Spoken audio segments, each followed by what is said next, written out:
Hello everyone, I'm back with another video, and in today's video we have an HP laptop. This is an HP laptop 14-CM0033LA. The LA stands for Latin America. If you have a US model, it would be US as the United States, Canadian, CA, and so on and so forth.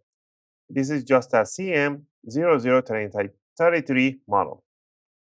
Alright, and on this video, I'm going to show you guys how you can upgrade the storage in here, because this model comes shipped with a 64 gig storage, which is almost nothing, not even enough for a Windows. It's not even good for Windows. So pretty much we're going to remove that or disable that. So let's see what's going on under the hood, and we're going to upgrade that to a mechanical storage or whichever what we can. But just remember, by removing the storage, you're going to lose all your data. So back up your data to a USB drive or cloud. And then you want to power off the laptop. Also, I made a video how to create your Windows 11 or Windows 10 USB boot drive. In this laptop, you can install Windows 11 with no problem. I made a video, I'll link it in the video description, how to create your Windows 11 for the laptop that they don't have a TPM or any minimum requirements for Windows 11. You can even install on that, it works just fine. Check that link in the video description. And to install the Windows, it's really easy. Just put the USB boot drive in here, power it on, press F9, choose the USB, and follow the simple instruction of the installation. You'll be in the Windows within 5 to 10 minutes and do few Windows updates, and you're set to go.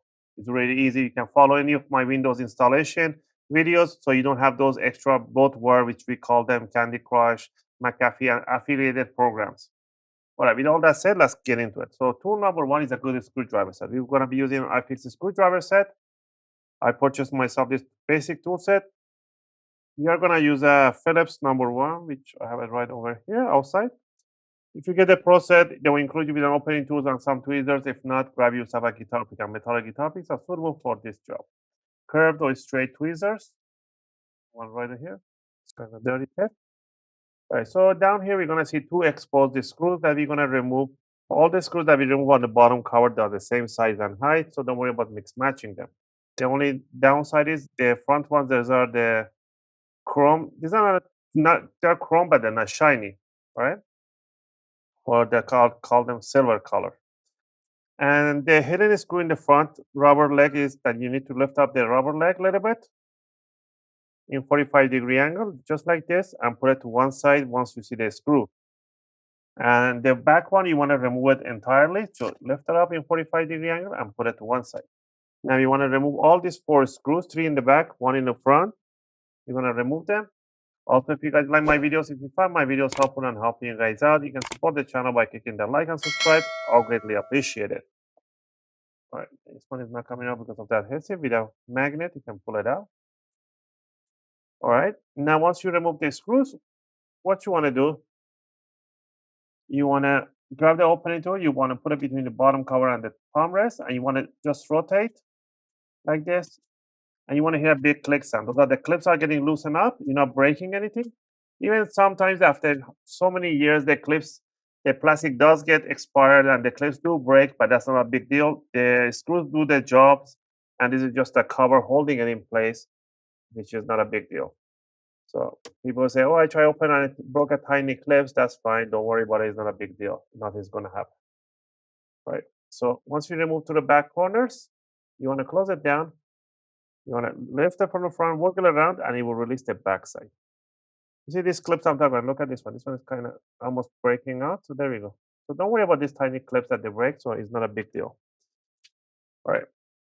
So down here, my God, I can see they have the 64 SSD is right here. We call this a eMMC chip, which is on this board, on this metal plate, which has an adhesive to the palm rest. And it comes with a flex cable to this hard drive connector. So what we're going to do first is to lift up this connector upward 90-degree, and we want to pull back this flex cable. Let's go ahead and remove 3 screws that touches this board. I don't know, they put this 64 gig in here. You can buy a eMMC chip with 128 gig or bigger capacity and do a reballing, but you need a reballing experience and soldering experience and stuff like that. It's a big hassle. It's cheaper to just replace it. Remove this one here, pretty much is just garbage. We do need to remove this plate here that has an adhesive in it. So what I'm gonna put, I'm gonna stick an alcohol, isopropylic alcohol at the back of it. I'm gonna grab a little spatula. I'm gonna poke it right underneath so I can remove that adhesive. There we go. Nice. So there's that adhesive right there. That's garbage. We don't need that 64 gig in there. So you can remove everything else in here.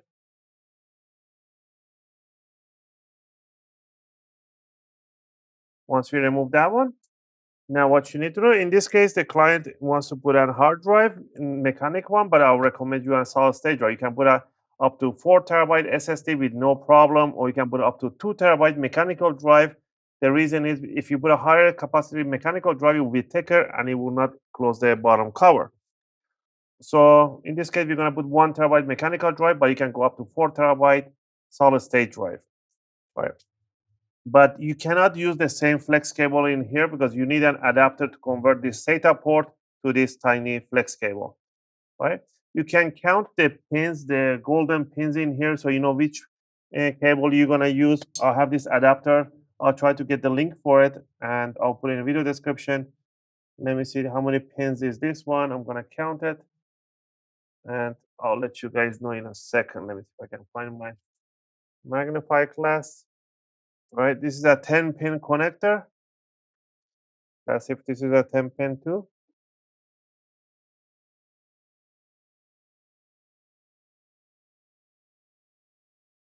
Yep. So there are 10 pin. Make sure you always get the right pin because there are 10, 11, and 12 pin connectors.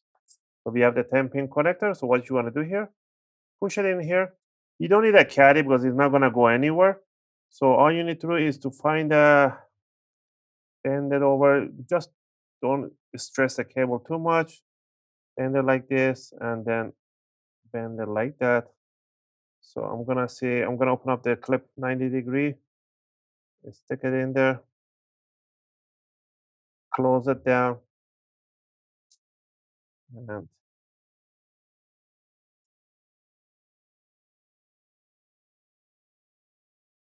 gonna put it right in here.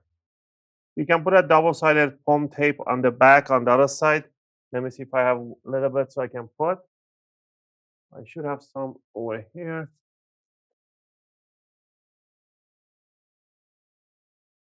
Yeah, I have a little bit of double-sided foam here, adhesive. So we're gonna cut a little bit of this one here. You can have a thicker one, not too thick, about 2 millimeters thick. So you just make sure that the hard drive is not moving around. Just put a little bit in there.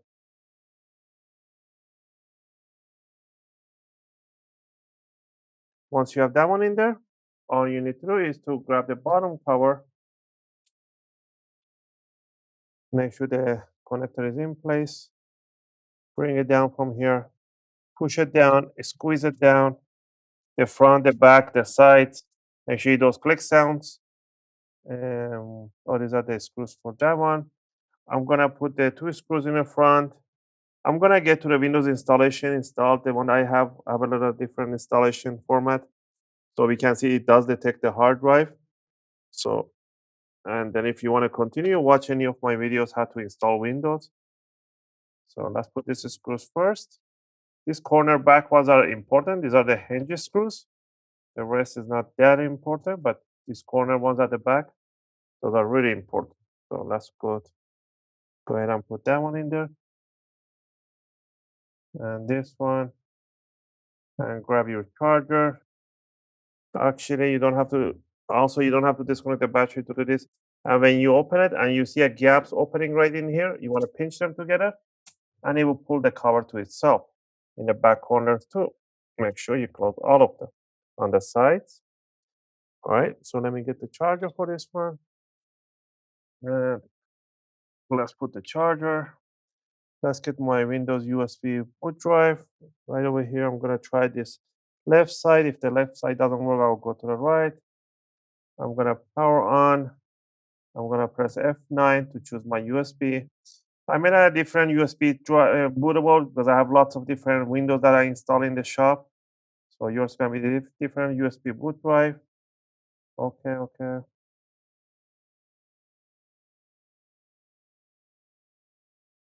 You don't have to do what I did, but yours is gonna be straightforward.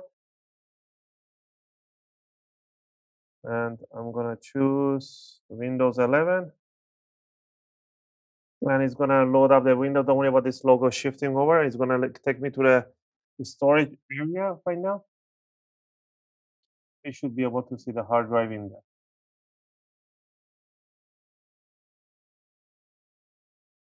All right, just doing some configuration. Yours is gonna have the same outline. Get up and move it. Okay.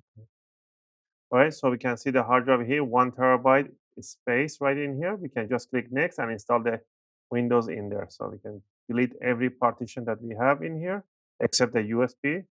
Or you might not even see the USB if you make the original USB boot drive and just click next, and it will install it right in here, which is the 1 TB, 931 gig space right in there. And that's the 57 gig is the my USB. And again, I hope you guys like this video and helped you guys out to your upgrade storage for your laptop HP 14-CM0033 model. If you have any question or requests, feel free to leave them in a video comment. I'll try to answer them as soon as I can. As always, thanks for watching. I'll see you guys in the next video.